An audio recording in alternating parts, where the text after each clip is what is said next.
Kuja kwako katoroka. Na ndio inafanya unanileta mahakama sababu we ni muizi. Utake jolekane.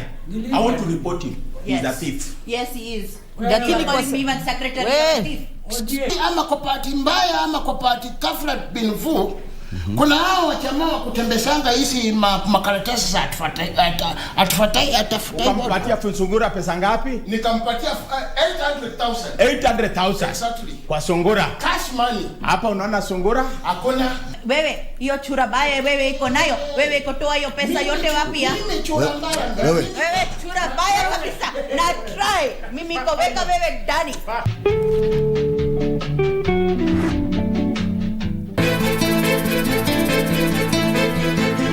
It was not supposed to go this far. Ulikuwa unataka ifikie wapi? Uhuni hauna mipaka. Hii tamaa yako safari hii itakutia wazimu. Kate, sisi tushamzoea. Lakini wewe mamangu, mimi hata sikujui tena. Hii nyumba itabadilika. Hamtanipeleka na gia yenu ya kipuzi kama mlivyomfanya binti yangu. Candace, what's that?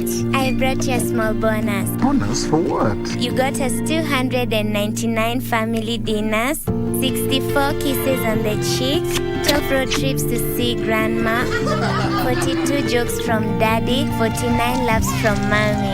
In over 60 years of dealing with numbers, we've learned that the numbers that matter the most to you are the ones that matter the most to us. NCBA Bank. Go for it.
Good afternoon. This is Lunchtime News. Thank you for choosing Lunchtime News. My name is Jackie Wimbiru, and we have a comprehensive reports here this afternoon. You can interact with us on our social media handles at KBC Channel 1.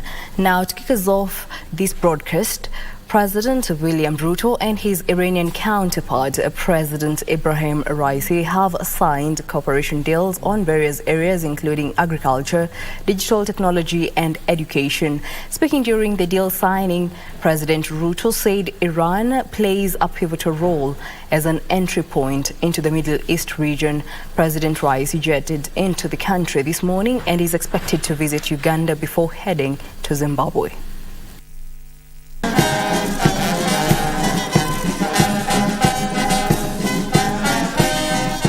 After his visit was yesterday postponed, Iranian President Ibrahim Raisi jetted into the country Wednesday morning and was hosted by President William Ruto at State House in Nairobi. It is a special privilege to host President Raisi in Nairobi, and his presence is testimony to the strong ties between Kenya and Iran. It is also a demonstration of our shared commitment to cooperate for the benefit of the people of our two countries. This country, it boasts great capacities, and we also share great capacities, and our country exchanges of such capacities could contribute to enhancement of our bilateral relations. The two leaders led the delegations in the bilateral talks and agreed on 5 areas of cooperation, including agriculture, communication and digital technology, technical education, mining and tourism.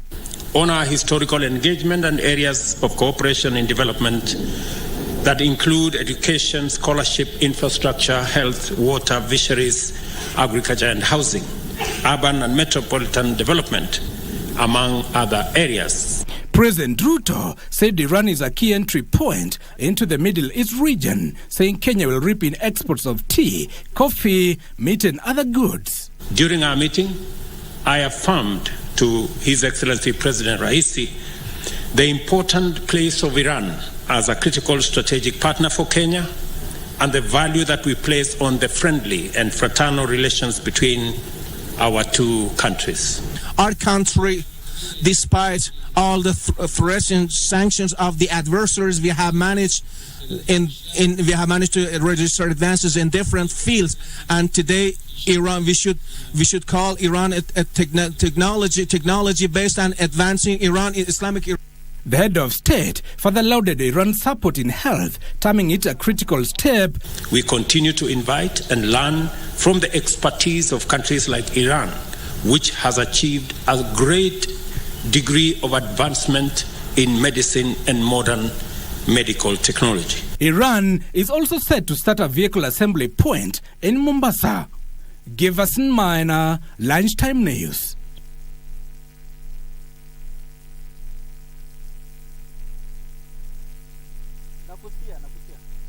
And now, following the Azimio La Umoja One Kenya coalition call for countrywide protest Friday in various parts of the country, we link up with our reporters in different areas who have been manning the areas for a detailed report on the situation.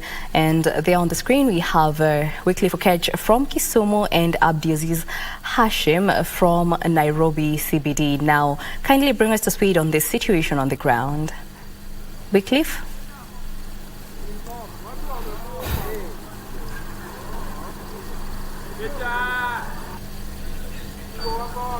Business district right now, it's about 104. It's a little bit lively in this particular area, and of course we have seen a number of traders coming on in this particular area. Right now, this is the infamous Tomboya Street. We have seen a number of cars, of course, on the side, including matatus as well as private cars brought to this side. Of course, we are seeing a number of people roaming around this particular street. We do understand once the Azimio leader Raila Amolo Odinga concludes his Kamukunji, of course, meeting with the citizenry, he will be coming into this particular area. But right now there is calmness in this central business district. Hawkers are out, the border operators are out. If kindly let me ask my cameraman, that is Mbatia, to pan to my right or to my left rather, so that you can see the situation currently within the central business district. Of course, as I told you, this was not the situation early this morning. Once the police officers assured the safety of the residents, right now they have shown up in numbers. This was not the situation early this morning, but right now the citizenry are out conducting their day-to-day operations along the Tomboya streets. The matatu operators are on course, commuting people from one destination to the other, holding their protest this particular day in conjunction with the Azimio One, but we do know the matatu operators are currently commuting people from one place to another. You do know that this Tomboya Street, of course, connects all the way to the main highway leading up to Pangani, Fig Tree, as well as the Kenyatta Avenue. These are streets that are interlinked within the central business district. Right now, operations are ongoing. As you can see right there, the border operators, of course, waiting for people to take them from one destination to the other, and business is normal as usual. The traders there, you can see they're continuing with their business. We have spoken to them a little bit earlier on. They said they were assured their safety by the contingent of police officers. You also do remember, dear viewers, in the Inspector General of Police, that is Japhet Koome, assured the residents of their safety, even telling the Azimio leaders that they did not bring enough notice to authorize their picketing or peaceful protest as they call it. But the protesters, of course, there is no protestation within the central business district. Operations are as usual. Of course, we have been touring around the central business district. There is a little bit of calmness, but as I told you earlier, is that majorly the businesses are open and everybody is continuing with their day-to-day operations. They said as much as they are not fending right now for their loved ones, as much as the the high cost of living is a little bit high. They have to fend for their families. Of course, those are rowdy traders, but nonetheless, you can see they're ongoing with their businesses. The matatu operators also are ongoing with their day-to-day activities. Of course, we will bring you up to speed on what will happen within the Central Business District, but right now the police has assured the residents of Nairobi they can continue with their business to carry on with their day-to-day operation, as of course the police officers are currently mounting security apparatus within and without the capital. As you can see, this is the situation along Tombaya Street. Earlier on we were at the Nyayo roundabout, but the Karioko as well roundabout, where we saw a contingent of police officers mounting there. But we do hear the situation is a little bit itchy in that particular area, but we'll be going to the region as well. Back to you for now. Well, that was Abdiaziz Hashim from the Nairobi CBD, painting the picture of the situation where calmness is being witnessed, with residents being able to go on with their day-to-day business. Now we cross over to Kisumu, where Wycliffe Okech will bring us to speed on the situation on the ground. Wycliffe, kindly bring us to speed.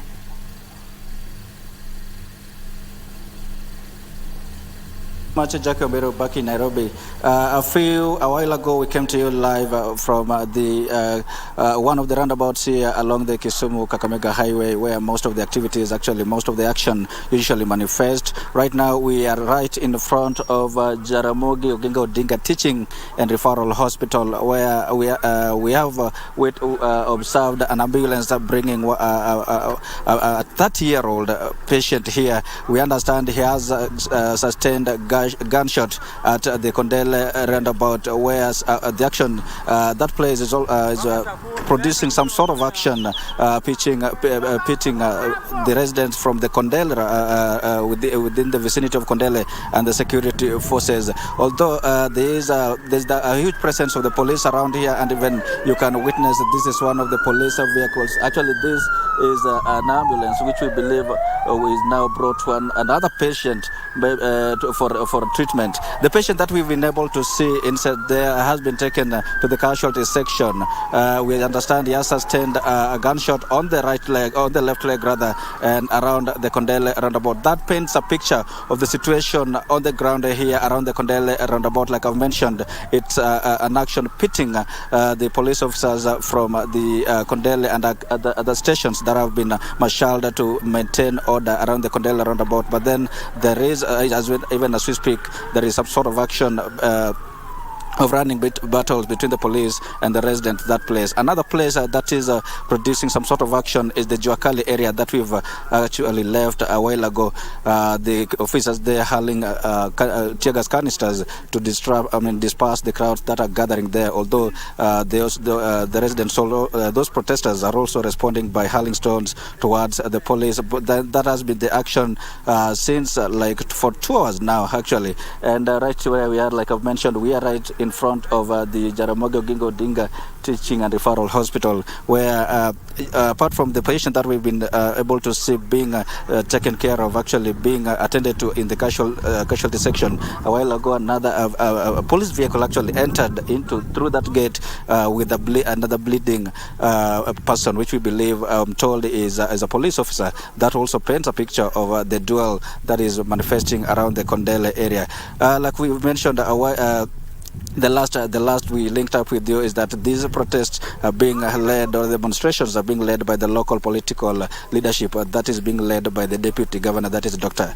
Matthew Owili. When they left the CBD came to Kondele, but then they were dispersed and now they redirected to Nyamasaria. The rallying call being the residents to come out and express their detest against the President William Ruto-led Kenya Kwanza administration.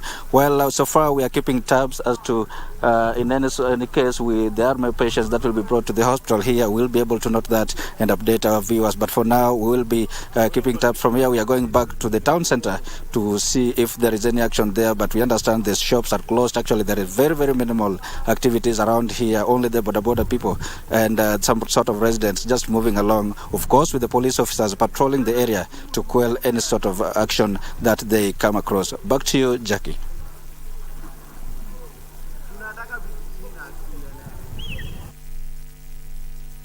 Well, thank you so much, Weekly Focus, for that detailed report of what is happening in Kisumu, where you've highlighted that one person has been injured and is currently undergoing treatment. We shall be keeping you updated in what is happening in various parts of the country. And now we cross over to Nakuru County, where transport was paralyzed along the Nairobi-Nakuru highway, with public vehicles being parked at bus parks for fear of attacks. Matatu crews and boda riders have decried losses incurred, saying the protests amount to economic sabotage. Kazi imekuwa chini kabisa. Watu hawajatokea kuenda kazi, hatujafanya kazi asubuhi. Magari hata za kuenda Nairobi hakuna. Tunaangalia hizi road zetu, hakuna magari, kuna Nissan. Abiria hawaendi. Magari zimesimama. Tunaenda polepole.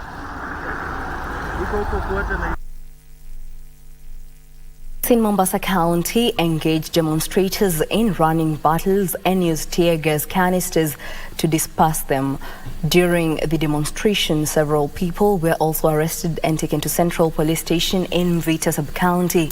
There was also a confrontation between the political leaders and Central Police OCS Kipkirui Bor after he ordered the demonstrators to disperse. Area leaders led by Mombasa Senator Mohamed Faki, Mvita MP Badi Twalib, Mombasa, among others, condemned security personnel for cancelling their demonstration despite having issued a letter to the OCS Central Police Station. Kapedo na sehemu zingine waende huko, ndio mahali ambao kuna security threats. Maandamano ni haki ya wananchi kuandamana. Sisi tunalilia tu wapunguze ule ushuru. Tunajua serikali lazima wapate pesa ya kuweza kurun government, lakini wameweka ushuru mingi sana, wanafinya wana Kenya. Hii ni mambo ya kusikitisha. Hii ni haki yetu ya kutembea, kukemea kile kero ambalo liko katika akili zetu, liko katika nafsi zetu, lile ambalo linakera wananchi wa Kenya. IG mwenyewe alisema kwamba wale ambao wametoa notification hawataondolewa, hawatasimamishwa. Tunashangaa kwamba leo saa 2 asubuhi anatuma barua kusema kwamba amepiga marufuku maandamano.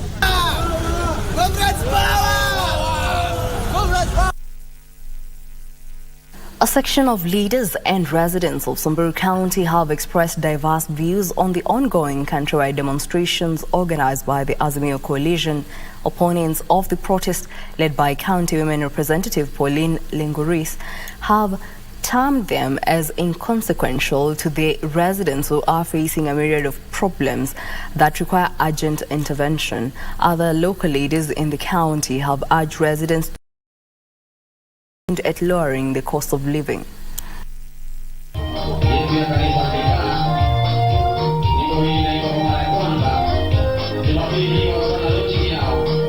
Kwa sababu sisi tuko na shida mingi, hatuna wakati wa kwenda kufanya maandamano. Tunataka maendeleo. Ile maandamano sisi tunataka ni maandamano ambayo itatuletea maendeleo. Hii ya kudestroy biashara za watu, kuleta maafa ya watoto wetu, kukataza serikali kufanya kazi, kuzuia watu kuandika kazi. Sisi tumesema maandamano kama haya hatutaki Samburu County. Rais aliyoko kiti kwa sasa alituahidi ya kwamba baada ya siku 100 kila maisha itakuwa kawaida. Alituonyesha mfano ya Asala, akatuonyesha mfano ya kwamba wale watu wa chini tutawainua ili waende juu. Na nimeona ya kwamba nikijaribu kuangalia taswira ama ya hali vile ilivyo, ninaona mambo imekuwa ngumu kupindukia. Hatujawahi kufikia pahali tuko sasa kama tukua wa Kenya. Mimi naona maandamano inafaa bora tufanye na njia ya amani. But hatujui kunyamasia maandamano bila kufanya kabla hatujapata kenye tulikuwa tunataka. Kwa kila kitu bado iko juu. Hata tukisema sasa hivi hata ni mashamba, mvua hakuna. Ndio mashamba ndio hizi tena zimenyauka kwa vile hakuna mvua. Makibarua tena naye ndio hizi unaona zimepotea. Sasa tutaishi aje basi?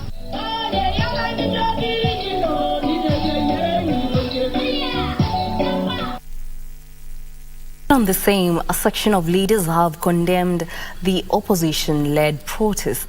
In KBC County, women MPs Doris Aburi has warned residents against participating in the protests, saying they are disruptive. And Bomet's Member of Parliament Richard Kipkemoi has faulted the Azimio leader for calling for protest. Kipkemoi says such protests will only hurt the economy and cause even more suffering to Kenyans.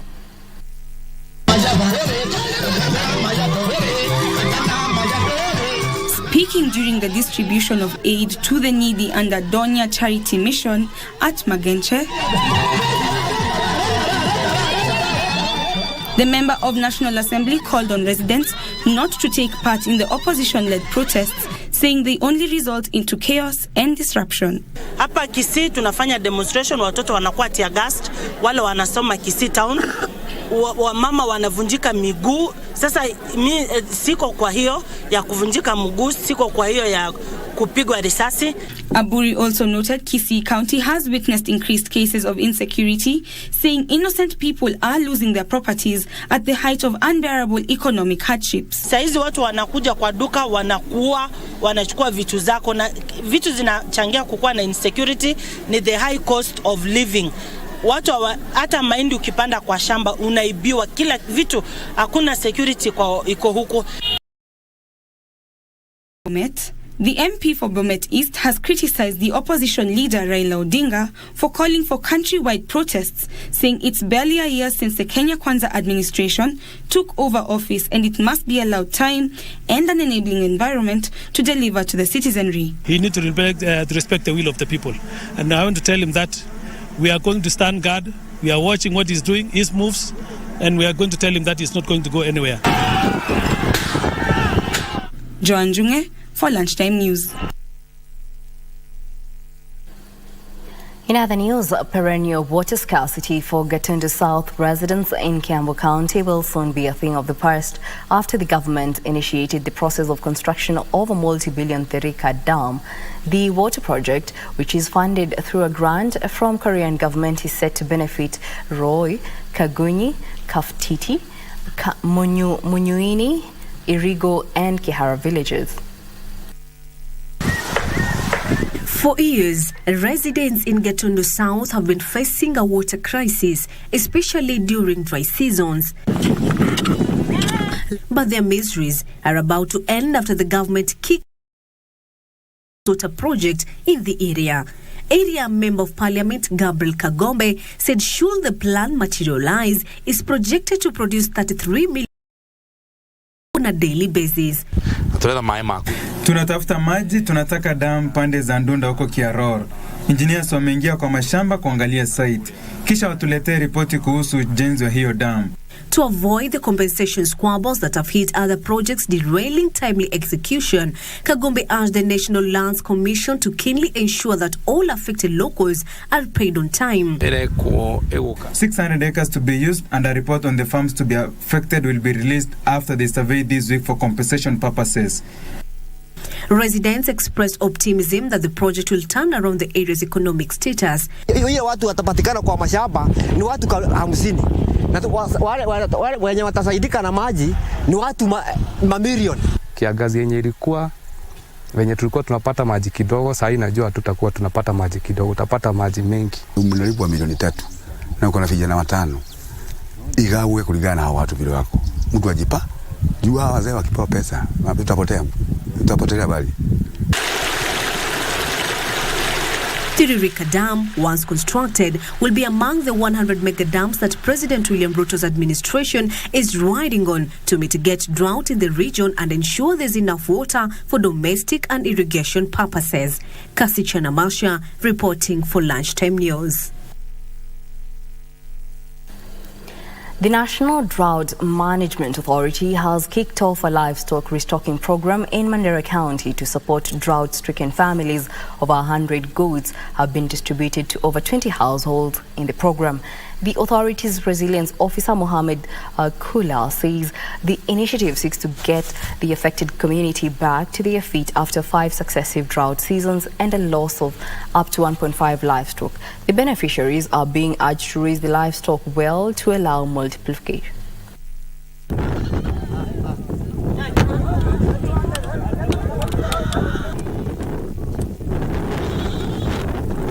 It will be a source of income, a source of livelihood, and it will be supporting the community as a result of high mortality of animals. And the people here, they are dependent on animals and farms.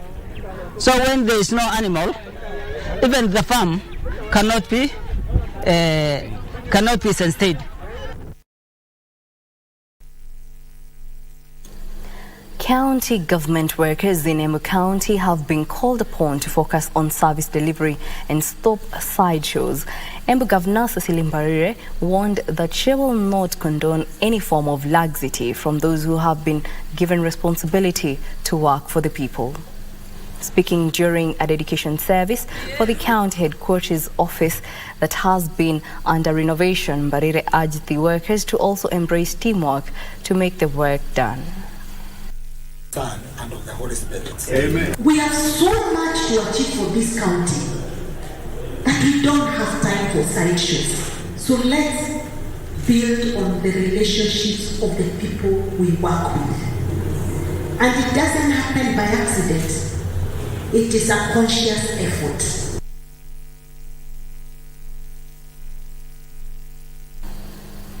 And in other news, a music festival for all schools in the Nyanza region has been postponed following the Azimio protest scheduled to take place today.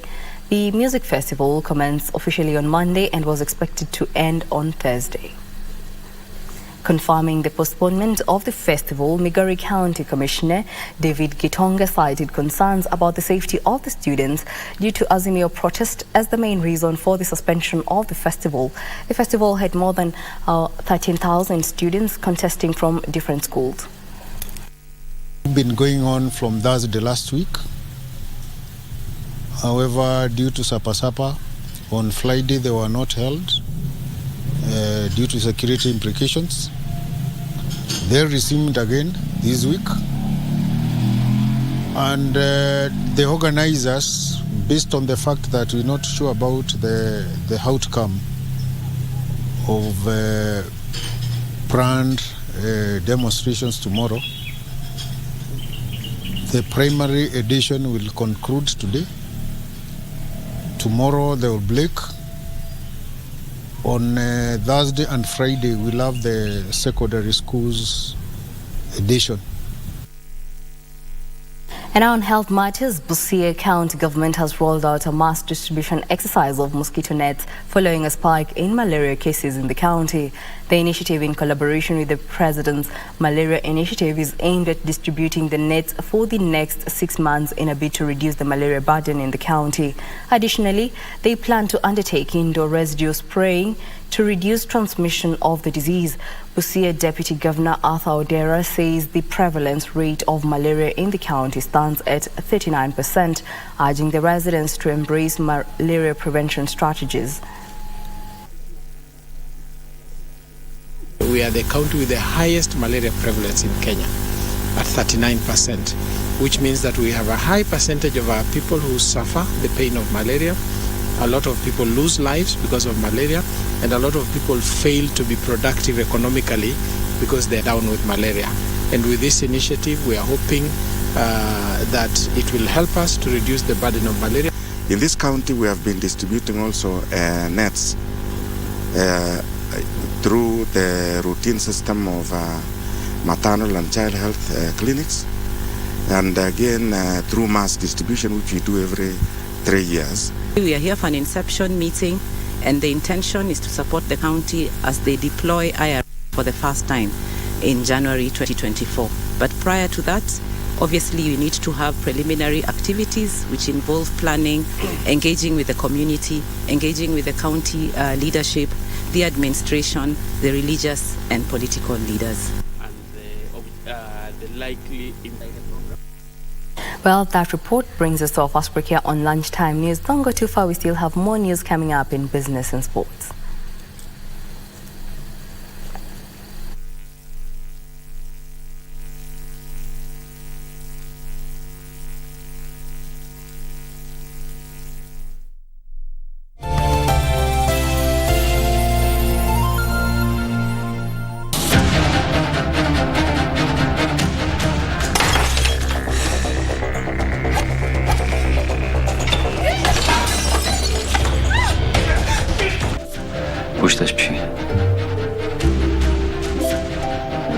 고마워요.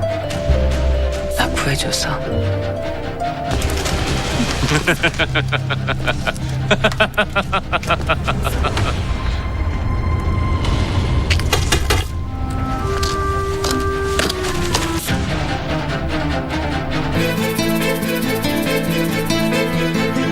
It was not supposed to go this far. Ulikuwa unataka ifikie wapi?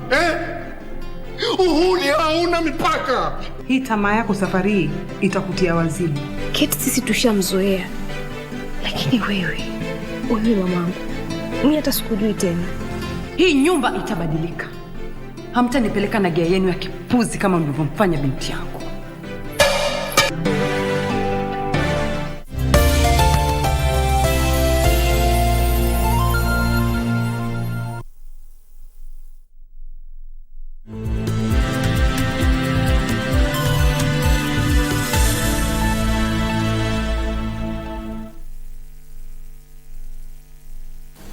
Welcome back. This is Lunchtime News. A section of religious leaders are calling on the government to partner with religious institutions to regulate their operations in the wake of the Shakahola tragedy. The leaders, who were giving their views to the Presidential Task Force on review of the legal and regulation framework in Laikipia County, said it is unfortunate that individuals were hiding behind religion to commit crimes. They called for the regulation of religious institutions to prevent such cult-like incidents. This comes as 10 more bodies were exhumed from the Shakahola forest on Tuesday, bringing the death toll to over 300.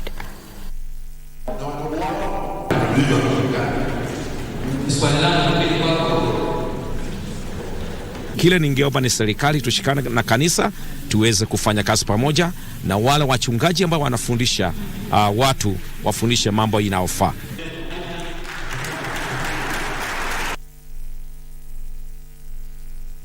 Police officers in Kakamega County government is investigating a case where drugs and essential equipment were stolen from the Kakamega Referral Hospital.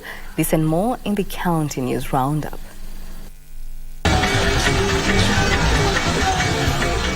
Police officers in Kakamega County are investigating a case in which drugs and essential equipment was stolen at the Kakamega Referral Hospital. Kakamega Deputy Governor Ayub Savula says unknown people broke into the office of the hospital administrator before tampering with the CCTV cameras and stealing a computer containing crucial records of the hospital. Investigation of those theft of drugs, not only this hospital, but even other hospitals where the governor had supplied the drugs. Some of the drugs were stolen and investigations are going on. Elsewhere, Rotary International Club, in partnership with the Homa Bay County government, has launched two water projects to residents in Seme Kaima village. The project is expected to benefit over 6,000 residents of Kaima and ensure continuous water supply in a bid to elevate water challenges in the region. You must pay something small to sustain this project. Something small must be paid because not something big, something small. So that tomorrow if the pump is not working, we cannot reach America to say Rotarians come back. Meanwhile, the Ministry of Education, through the Department of Early Childhood Development Education in Turkana County, has offered to transport children who will be participating in the regional music festivals in Narok County. The gesture is a major boost to the children who for the first time will be participating in such festivals.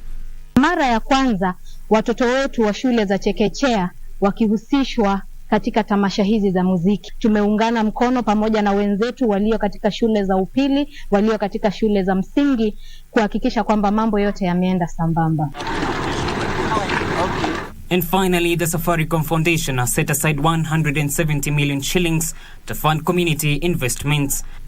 The fund, which is set to benefit over 1.6 million Kenyans countrywide, will be channeled through programs in areas of health, education and economic empowerment under the Foundation's sustainable philanthropy programs, namely Ndoto Zetu, Pamoja and Usamaria.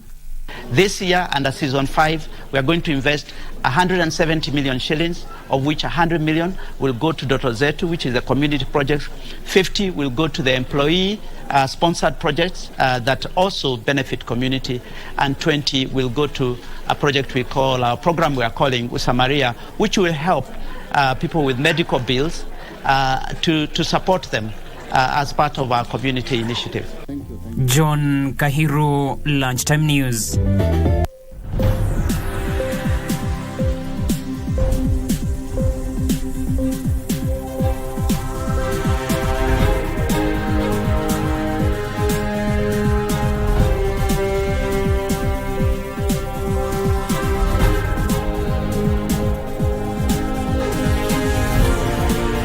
Now let's take a look at business news.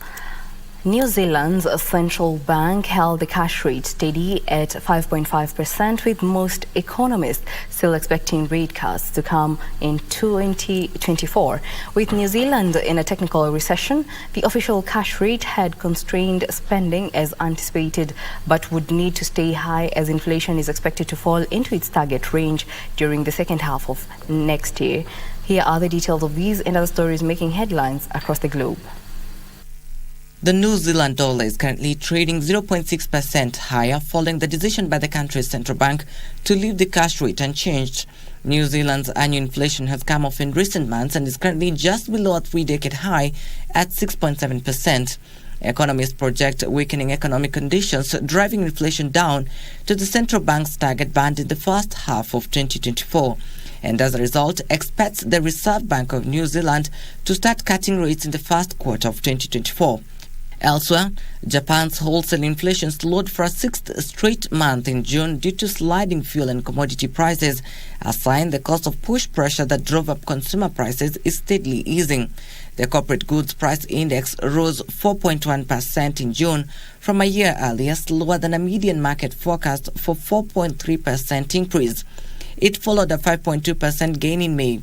The Bank of Japan has stressed its resolve to maintain ultra-loose monetary policy until the recent cost-driven rise in inflation shifts to price gains driven by robust domestic demand and accompanied by higher wages.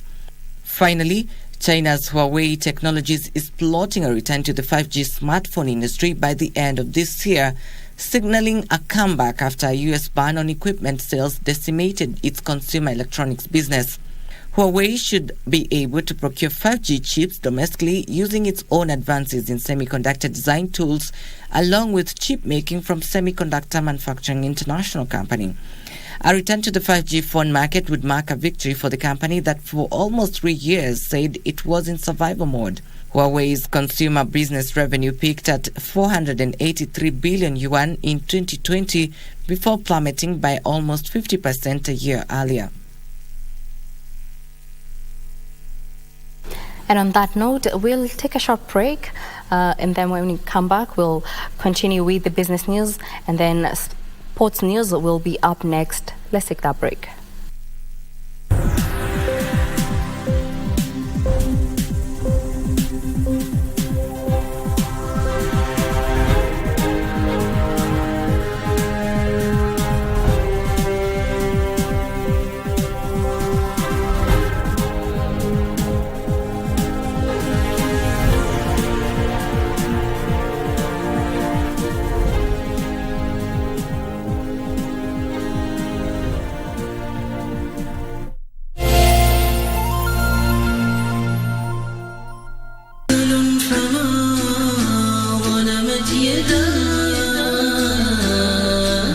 Allah subhanahu wa ta'ala katika suratul Ahzab aya ya 35 anasema kuwa tumtaje kwa wingi na pia tumtukuze usiku na mchana. Na tukiangalia ndugu zangu Waislamu katika mambo na ibada ambazo kwamba nguvu zaidi na kuifanyia bidii ili Muislamu asiweze kuishikililia ni ibada ya kumtaja Allah subhanahu wa ta'ala, kwa sababu yeye anajua kwamba hii ndio ibada ambayo kwamba iko na malipo mengi zaidi.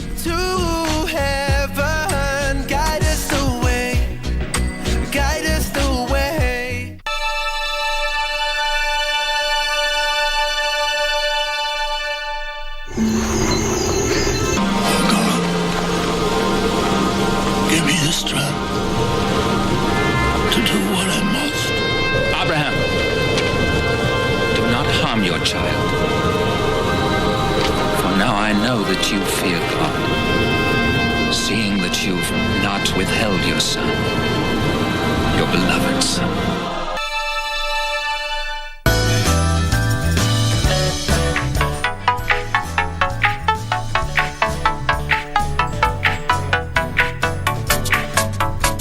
And I am so happy about this story because many years ago, the leopard did not have spots on his body. I'm going to show you guys on how to make fruit salad at the comfort of your home. You are well equipped for what side to choose. You are to choose your place. God has equipped you for life. Thế trong em có hâm không? Đi lái người gây vô nhà thương.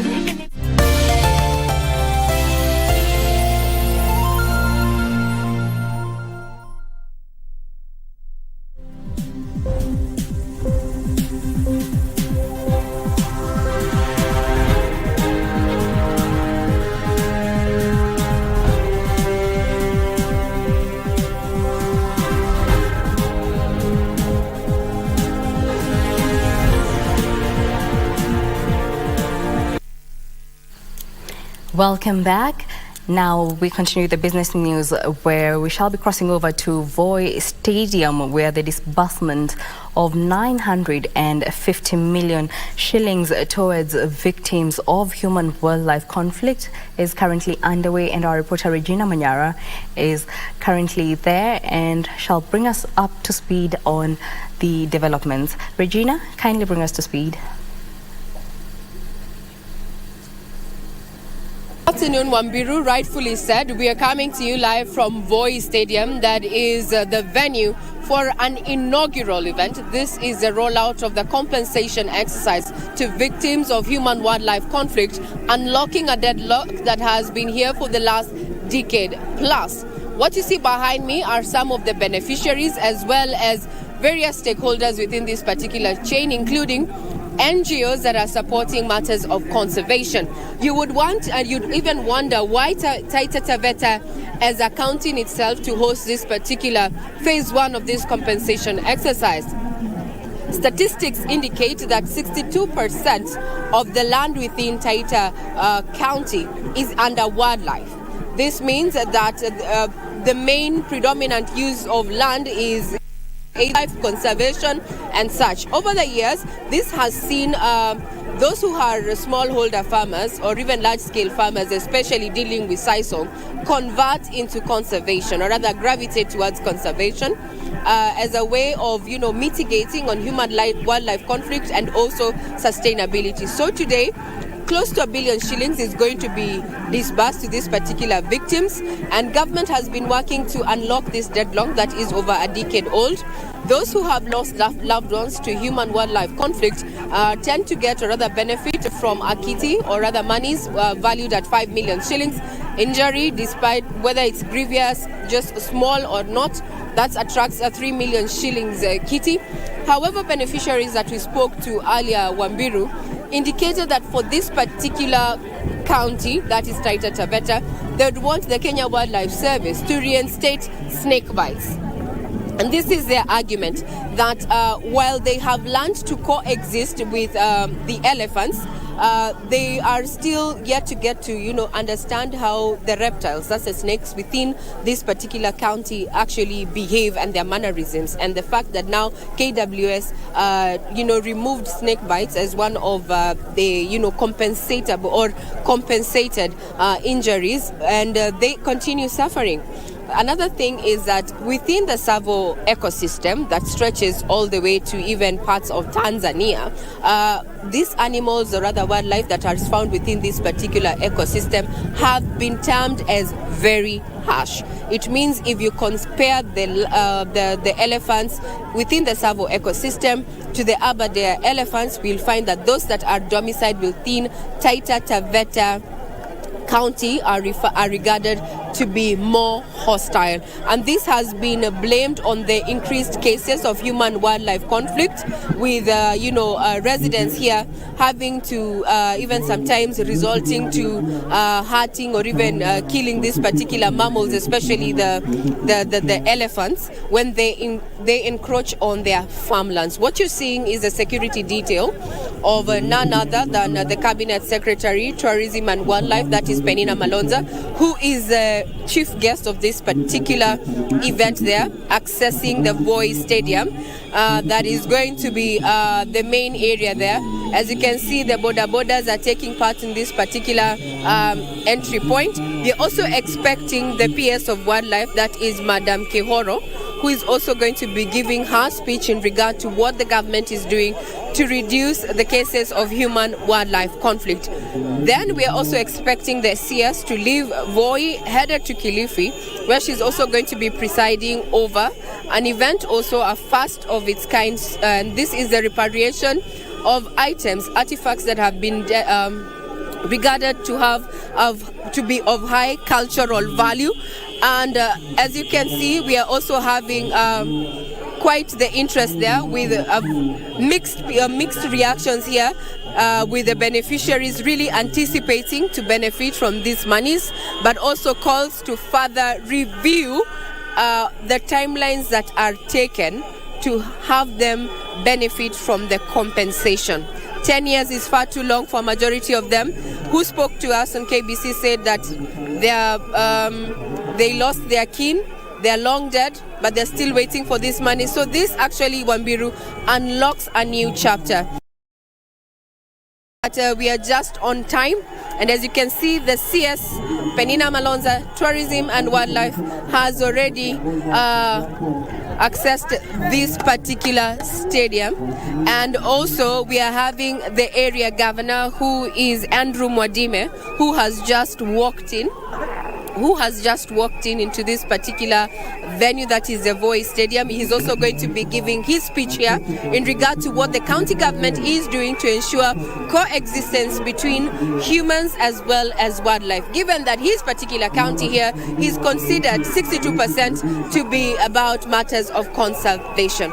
Security has been beefed up. Earlier, we had a section of border riders saying that won't participate in the ongoing demonstration.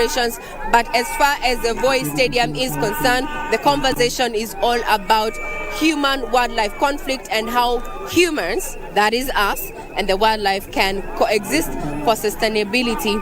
And before I hand you over to the Master of Ceremony, maybe to have a listen in, we've not started yet. This is a function that we had anticipated to start off at around 10 a.m. this morning. But as you can see, it's around 1:30, 1:40 there to speak. So they have been waiting for over 4 hours to have this actually underway, showing their resilience, waiting in the compensation, and hoping that this is the beginning of a fast-tracked process. The Ministry of Tourism also has informed us that there are plans to introduce an insurance compensation scheme that is going to help, reduce the backlog when it comes to claims, especially to those who are the victims of human-wildlife conflict. Well, we are working with the government, the tourism docket that also has to do with wildlife. This particular exercise is also being pushed by the Kenya Wildlife Service. Now back to you, Wambiru. We are going to be keeping tabs on what the CS is going to be saying this afternoon, as well as what the county government is going to be doing to ensure there is a great coexistence between the constituents as well as the wildlife within this particular ecosystem. Back to you. Well, that is Regina Manyara joining us from Voi Stadium, where bevy of activities is happening, where she is.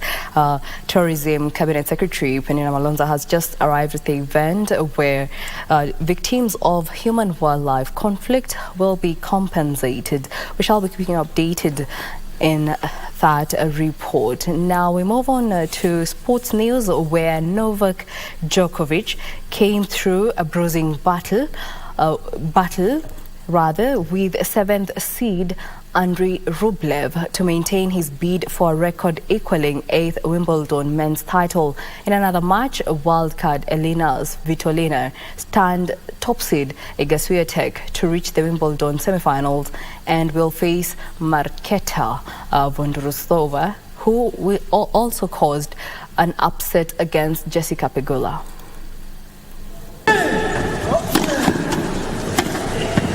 Novak Djokovic is also aiming to match Margaret Court's record of 24 major singles titles, fought back against 7th seed Andrei Rublev to win 4-6, 6-1, 6-4, 6-3 in the quarterfinals. Djokovic will play Italy's Yannick Sinner in the last four on Friday. Sinner reached the first Grand Slam semi-final by beating Russian Roman Savelin 6-4, 3-6, 6-2, 6-2.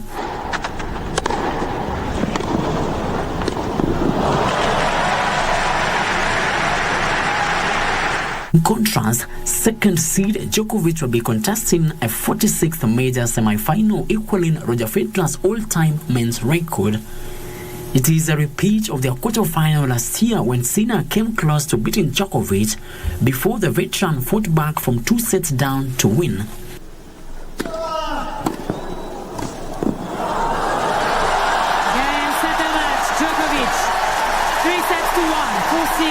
In another match, Elena Svitolina, who returned to the tour in April after having a daughter in October, won 7-5, 6-7, 6-2 against Iga Swiatek, whose forehand crumbled.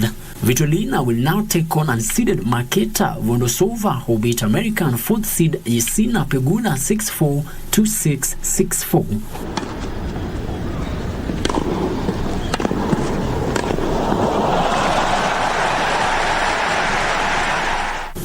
Swiatek has been wearing a yellow and blue ribbon in the colors of the Ukrainian flag in support of the country since the invasion, and Svitolina voiced her appreciation in her on-court interview.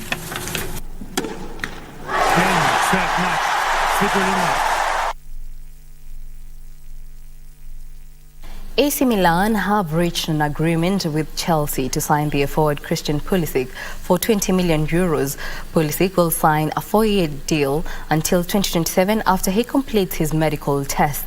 Elsewhere, Lionel Messi has landed in Miami to officially complete his move to Major League Soccer. AC Milan have reached an agreement with Chelsea to sign their forward Christian Pulisic for €20 million. Pulisic will become a new AC Milan player today and has already arrived in Milan ahead of his medical tests.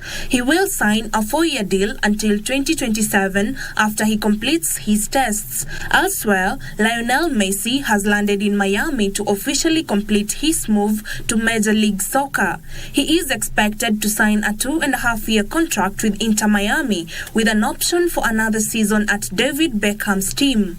Messi will earn between $50 million and $60 million a year.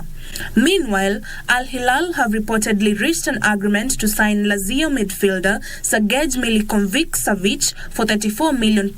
The Serb, who Premier League clubs have long admired, is set to earn roughly £17 million per season in Saudi Arabia. He is still to undertake his medical this week. Lastly, Brighton have announced that Lewis Dunk has signed a new contract with the club until June 2026. The talks progressed very fast as both Brighton and Dunk wanted to continue working together.